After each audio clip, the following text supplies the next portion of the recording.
If you stop right now and turn on the tap, well, you probably expect clean, safe water to come out. It's fundamental to modern life, isn't it? It really is. But, for roughly 20% of the world's 7 billion people, that expectation is completely non-existent. 20%, that's staggering. It is. We're talking about hundreds of millions of people lacking easy access to water for just basic survival, let alone economic needs. And this isn't just an inconvenience, right? Oh, absolutely not. It's a staggering human cost. This lack of access creates these intense burdens of immense labor, constant uncertainty, profound insecurity about your livelihood. Yeah. And every source we looked at for this deep dive, they all agree. These costs fall heaviest on the most marginalized. We see it disproportionately hitting women, children, the elderly, particularly in the global south. Now, historically, when you hear policymakers talk about this, the frame is usually scarcity, isn't it? Climate change, not enough rain, dried up rivers, that kind of thing. That's the dominant narrative, yes. We see it everywhere. Yeah. But the research we're digging into today, it comes from a synthesis driven by a really influential National Science Foundation workshop at UC Santa Cruz. It makes a pretty radical counterargument. It does. They argue that while, yes, natural shortages are absolutely real, the crisis we're seeing now, it's overwhelmingly socially produced. Socially produced. Okay, unpack that a bit. That's the absolute core insight, and it really shifts the entire conversation. It means the crisis results less from nature's limits and more from, human decisions. Choices made, or sometimes not made, that deliberately or even accidentally create this really uneven distribution of water, of resources, of benefits. So the central issue isn't just, say, hydrogeology. Exactly. It's governance. How are decisions about water actually made? Who gets to make them? And ultimately, who benefits? That's what we need to explore. Right.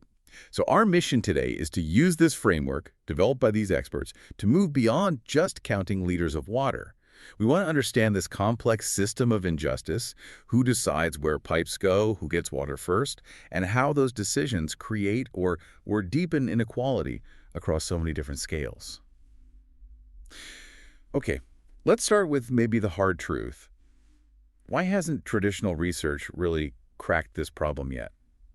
The experts identified some pretty significant analytical blind spots. Yeah, that's a key starting point. And the first major hurdle they hit is what they call the problem of scale. Right. Think about it this way.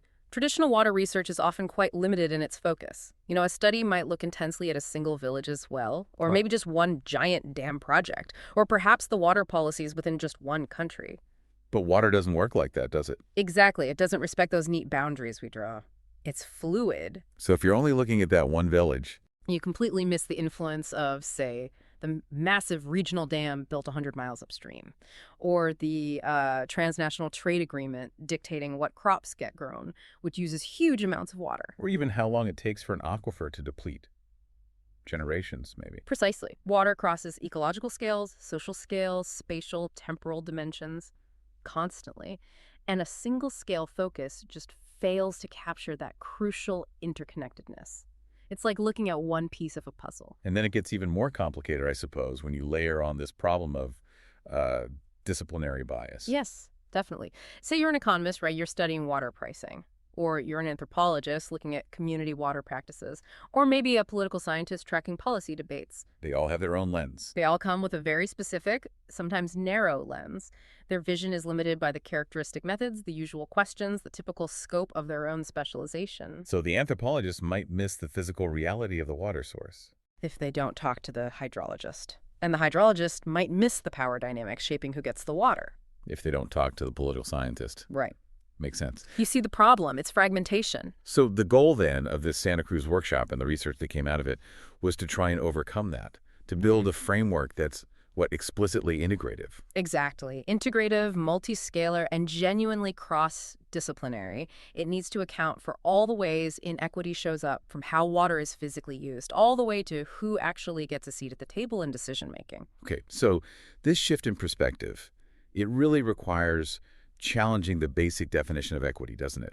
When you look at a lot of the academic literature or development goals, like the UN Millennium Development Goals, water inequities are almost always framed just in terms of quantity and quality. Basically, how much water do you get and is it clean? And look, those are absolutely non-negotiable foundations. Clean water, enough water essential. But that narrow focus alone, it's just not sufficient to solve the justice problem. Why not? What does it miss? Well, for one, it completely fails to address really thorny issues like fair allocation between competing users. Think about allocating water between a huge multinational bottling plant versus local farmers trying to grow food to survive. Quantity and quality metrics don't help you there. Right. And it also doesn't capture things like the impact of global forces, Right. like climate change, making local supply less reliable. Precisely. The certainty aspect, the reliability, it misses that, which is why we have to widen the metrics we use. And this is where the ideas of Amartya Sen, the Nobel laureate, come in, through the capabilities approach. Yes, this is a really huge conceptual leap, actually. Instead of just defining success by the volume delivered, did everyone get their 10 liters of safe water today? We shift the metric To what? to freedoms and capabilities. We start asking, fundamentally, how does access to water facilitate the capabilities that allow someone to live a flourishing life in this specific society? Okay, what's the practical difference? What does that look like on the ground? Oh, the difference is enormous. It means equity issues become much wider than just having a clean pipe nearby. It forces us to measure things like the sheer labor time spent collecting water. Hours a day, often for women and girls. Hours that could have been spent in school or earning income. It makes us measure the health outcomes linked to poor water, the opportunities people miss out on because they're spending hours fetching water, the certainty or lack thereof of the supply. So it reframes it from just delivering a commodity Into a human development issue. Exactly. It's about enabling people to do and be things they value. And thinking about it that way, you realize that accessing water isn't always about owning land or having a formal pipe connection. Which brings us to another key concept, the theory of access, from Ribot and Peluso. Right. This tackles a really interesting question. Why isn't having formal legal rights like property deeds or official water rights always enough to guarantee someone actually gets water? Yeah, that seems counterintuitive. The theory of access allows us to examine how people gain, maintain, or lose access to resources in ways that are not solely dependent on those formal legal rights. It looks beyond the law on paper. So how does that work? If the law says I own the water rights, how can someone else get access? Or how could I lose it? Well, it introduces this really important idea of legal pluralism. The reality on the ground is that formal national laws and property deeds often don't fully reflect the actual practices, the norms, the real rules that govern resource use. You mean there are other systems at play? Exactly. You often have multiple rights regimes operating at the same time. There's national law, sure, but there's also regional policy, local cultural rules, the authority of maybe village elders or traditional leaders, or even powerful local figures. And inequity often hides in that gap, you see, between the formal legal system and what's actually considered fair or legitimate governance by the local community. The true source of power to access water might be your social connections or your political influence, not just a piece of paper. Okay, this is getting complex. We've got different scales, competing rights, social dimensions. How do we make sense of all these crossing lines?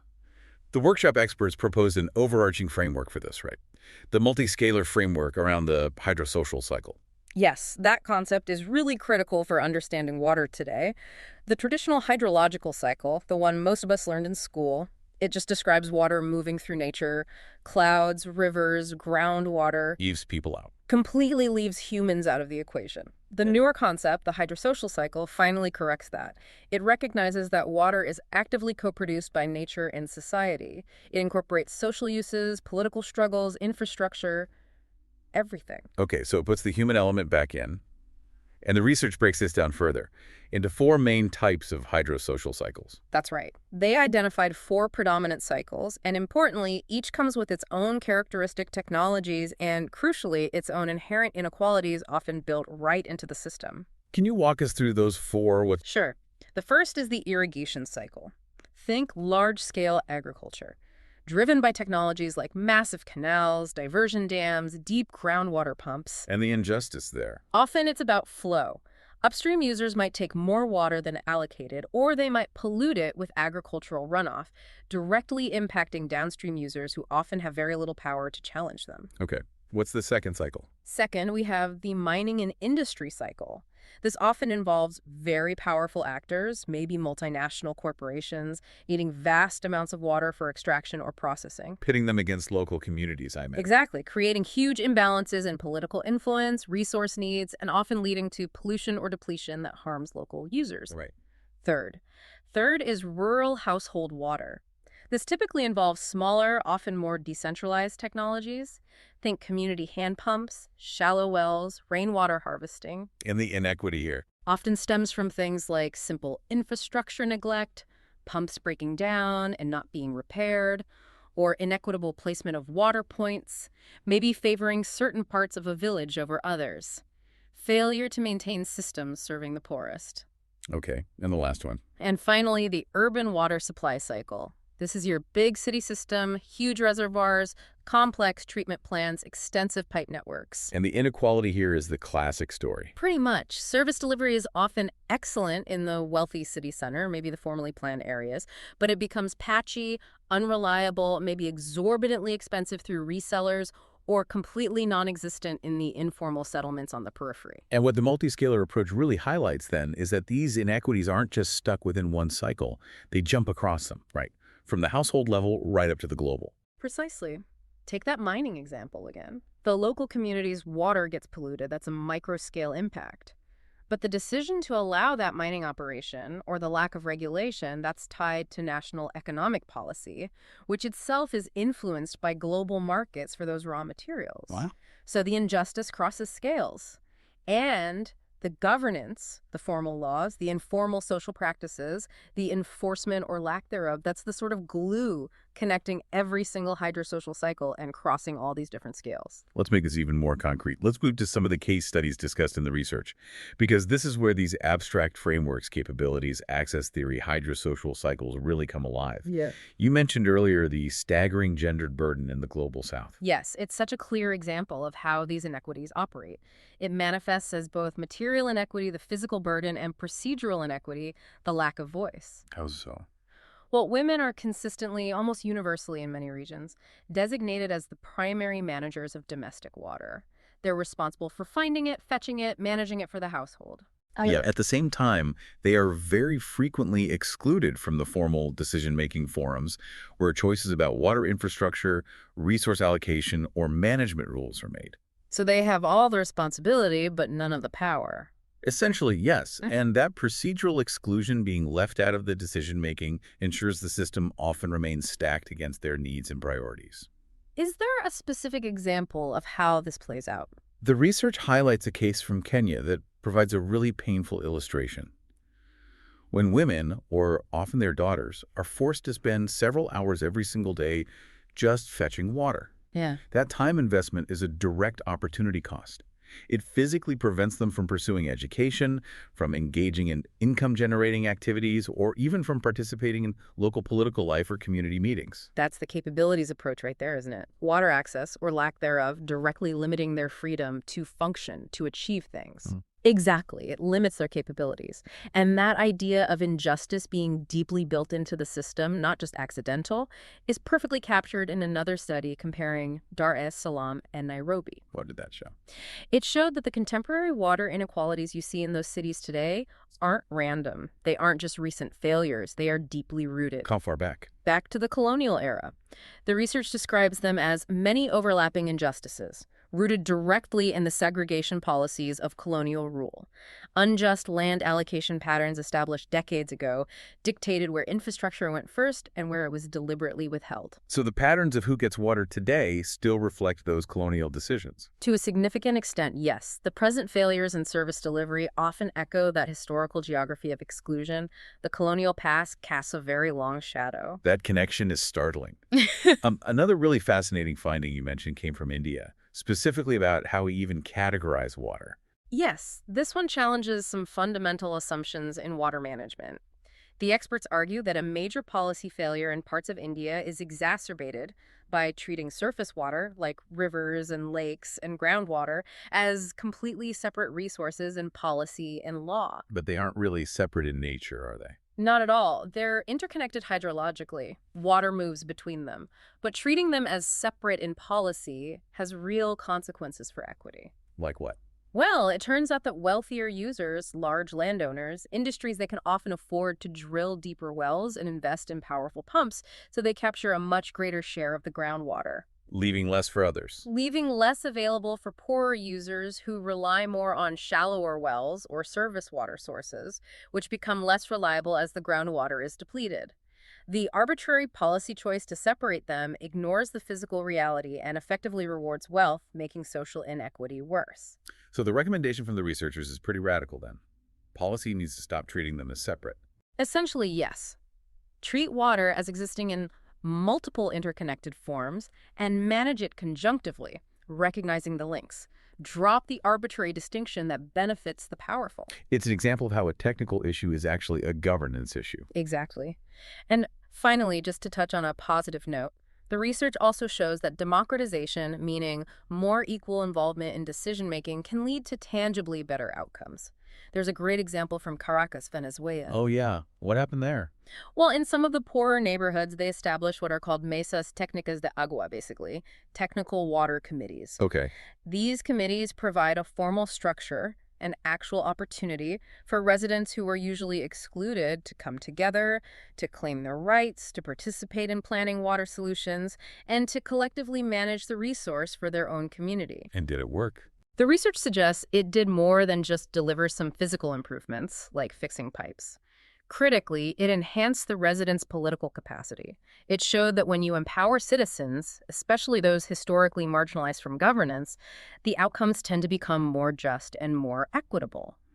So if we try to synthesize this whole deep dive, I think the core message coming through from all the research is really clear. The global water crisis. We have to view it first and foremost as a crisis of water justice, not just simply water scarcity. It's a shift in framing. A fundamental shift. It demands a much more sophisticated understanding, seeing water as a resource that's co-produced by nature and society.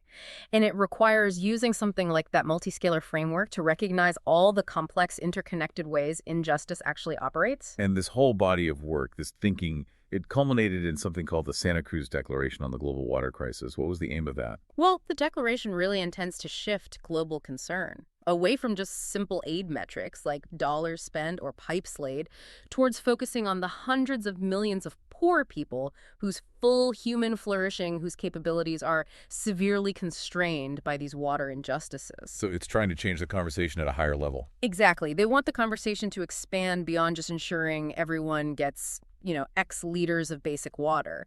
They're pushing for this idea of deliberate fairness between competing uses.